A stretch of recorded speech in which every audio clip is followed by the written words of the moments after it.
श्री परमात्मने नमः। ओम नमो भगवते वासुदेवाय। नमस्ते।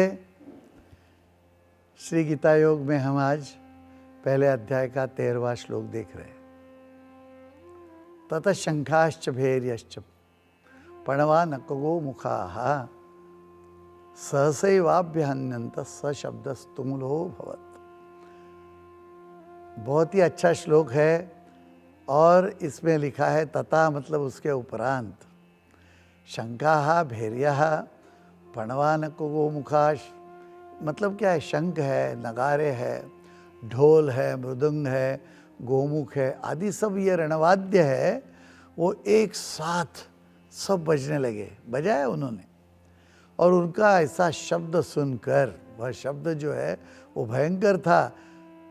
तुमुलः अभवत्, बड़ा भयंकर ऐसा नाद हुआ और ये युद्ध की शुरुआत है, ये दिखाने के लिए इस तरह से ये शंख वगैरह बजाए गए। अभी एक बात हमें समझनी है कि इसमें अलग अलग संदेश होता था। ध्वनि जो है वो कहाँ से आता है?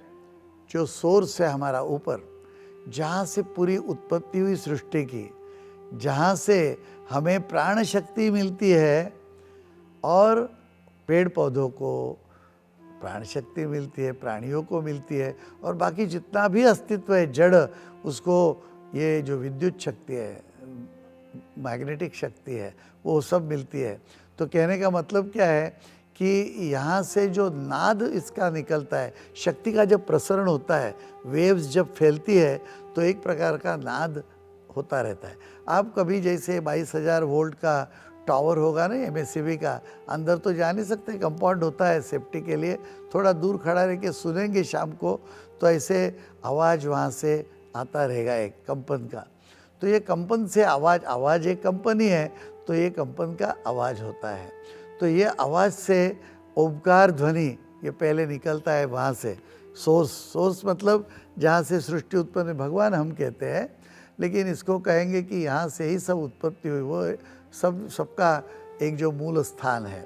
तो हमें एक ओमकार सुनाई देता है और फिर हम उसको हमारे मुंह में जब सांस ऊपर आती है तो ओमकार देती है। उस ओमकार को, आकार को हम अलग अलग आकार दे करके जो हमारी पूरी जो नाद व्यवस्था है, तो हमें क ख ग घ प फ ब श स ये सब हम ध्वनि निकालते हैं और उससे बनती है कम्युनिकेशन सिस्टम, एक दूसरे से संवाद की सिस्टम। और हर एक ध्वनि जो है वो कुछ न कुछ मैसेज देता रहता है। अभी यहाँ दो प्रकार के मैसेज है। एक तो है कि जो मैसेज इसलिए दिया जाता है कि हम जीतेंगे, सावधान, और इसके लिए बहुत ज़ोर से ध्वनि ये निकालते हैं। देखिए ऐसे काम नहीं है कोई सादे ऑर्डिनरी आदमी का। जो लोग अभी घर से पिता आने वाले हैं तो बच्चे क्या करते हैं? दरवाजे के पीछे छुप के बैठते। जैसे ही अंदर पाँव रखा तो पीछे से भौ ऐसे करते, हो छाती धड़ धड़ धड़ धड़ धड़ धड़, ऐसे आवाज़ से जिसको धड़धड़ होती है ना, उसका युद्ध में काम नहीं है। उसका शंख नहीं बजाना, नगारे ढोल कुछ नहीं बजाना, वो सब बज जाएगा आपका ही ढोल। तो कहने का मतलब ऐसे है कि ये जो है उसके लिए जो ताकत है उसकी भी एक टेस्ट है कि तुम्हारा साहस कितना है, तुम्हारे हृदय में, छाती में, सर्कुलेशन में और अपने फेफड़ों में कितना दम है और तुम्हारे स्नायु कैसा साथ देते हैं। तो ये एक क्या कहते हैं, जैसे परीक्षा है शुरू की, और इस तरह से ये ध्वनि जो है वो सब जोर से निकालते हैं। दूसरा क्या है इसमें? देखिए शंख है वो तो एक दोनों बाजू से आवर्त विवर्त है। जैसे आटे है उसके अंदर से ऐसे स्क्रू जैसे आटे निकलते और वो बाहर आके फिर इधर से ऐसे ऐसे ऊपर आके देर हो जाते। तो ये जो ऐसे हमारी सिस्टम है सर्कुलेशन की, वो सिस्टम सर्कुलेशन की जो है वैसे शंख में व्यवस्था है।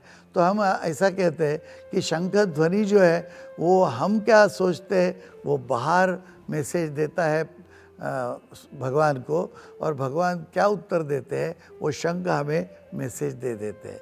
तो जैसे जब मैसेज मिलता है तब तक तो इसकी वेव एकदम इतनी लो हो जाती है कि जैसे ध्वनि जैसा नहीं लगता, लेकिन इंट्यूशन के रूप में वो बाहर आएगी।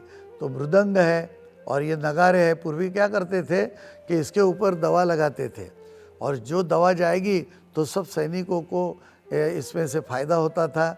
और कभी कभी जैसे ये महामारी आती है ना, तो जानबूझकर बड़े बड़े नगारे रहते थे मंदिरों में, तो उसको एक वनस्पति फॉर्मूले दिए हुए आयुर्वेद में, वो लगा के बजाते थे। तो ये जो पसरेगा, उसका जो दवा है वो वातावरण में फैलाएगी और लोगों को इससे, ये महामारी से राहत मिलेगी। इसमें सुगंधी द्रव्य भी होते हैं, तो मन भी प्रसन्न होता है। जैसे ढोल है, वो भी नगारे जैसा काम करती है। तो इस तरह से भी उसका एक उद्देश्य रहता है। और ये इतने बड़े ध्वनि का वहाँ पर दिखाया। अभी वो सब गोंगाट, कुछ सुन नहीं सकते, समझ नहीं सकते। अभी हुआ है क्या कि संजय बोल रहा है घर में बैठ के धृतराष्ट्र को, उसको क्या बताएगा?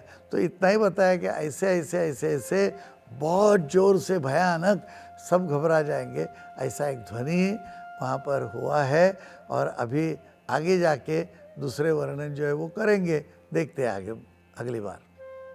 श्री गीता टैरो, क्या है, कोई सवाल होगा कि चलो आज कोई नाटक देखने जाएंगे, तो इसमें 2-3 गांव शहर में नाटक होंगे, उसमें से एक पसंद हो जाता है, थोड़ी चर्चा हो सकती है। उसके लिए भगवान की आराधना करने की ज़रूरत नहीं है, क्या है वो हो जाता है। आज क्या खाएंगे इस रात को, तो कि आज ये सब्जी बनाओ, रोटी बनाओ या तो पराठे बनाओ, हो जाएगा।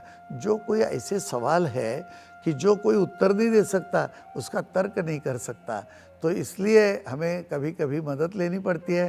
पहले तो हमारे गुरु की, हमारे बुज़ुर्ग हैं उनकी मदद लेना, उनको भी आंसर नहीं मिलता तो भगवान के भरोसे रहना। तो भगवान उत्तर देते हैं ये टैरो कार्ड से। ये टैरो, इसको हम बोलते हैं, लेकिन ये बहुत पवित्र ऐसे कार्ड है जिसमें भगवान ने लिख के ही रखा है। क्या है, मेरा इंटरप्रिटेशन वगैरह उसमें कुछ नहीं है, और मैं सिर्फ वहाँ पढ़ के आपको भगवान क्या कहते हैं वो बताने वाला हूँ। और इसमें सवाल जो है वो लिख के रखना है। अगले हफ्ते में क्या होगा, कैसे अच्छा है कि नहीं दिन और सब हफ्ता, वो पता चलेगा। और आपने सवाल पूछा होगा उसका भी उत्तर मिलेगा। सवाल नहीं होगा तो कम से कम ये तो पता चलेगा कि अगला हफ्ता शांतिपूर्ण है, अच्छा आनंदी है। देखते हैं क्या बोलते हैं भगवान। अभी ये जो है कार्ड, ये मैं यहाँ से ऐसे फैलाया, ओम नमो भगवते वासुदेवाय, आवाहन कर लिया। तो एक कार्ड यहाँ से लूँगा, ले लेता हूँ, और इसका क्या जवाब देते हैं वो देखते हैं। श्री भगवान वाच, ओ हो, बहुत ही अच्छा सवाल का जवाब दे दिया है इन्होंने। अशोचानंद शोचस्तम प्रज्ञावादांश्च भाषसे गतासूंश्च नान शोचन्ति पंडिता। दूसरे अध्याय का 11वां ये श्लोक है। क्या कहते हैं अर्जुन, शोक न करने योग्य बातों के लिए तू शोक कर रहा है। तू पंडितों जैसे वचन तो कर रहा है, परंतु पंडित जन जिनके प्राण चले गए उनके लिए, और जिनके प्राण नहीं चले गए उनके लिए भी शोक नहीं करते। ये जो शोक है ना, इतना हमारा बैठ गया है, सब निगेटिव निगेटिव निगेटिव कंटिन्यूअसली। और ये अर्जुन को कहते हैं कि तुम ज्ञानी हो और ये ऐसे कोई वो शोक तो करते नहीं है। तो ये एक बात अच्छी बताई कि तुम आनंदी रहो, चिंता मत करो, भगवान की दया से सब चल रहा है। प्रश्न का जवाब है हाँ,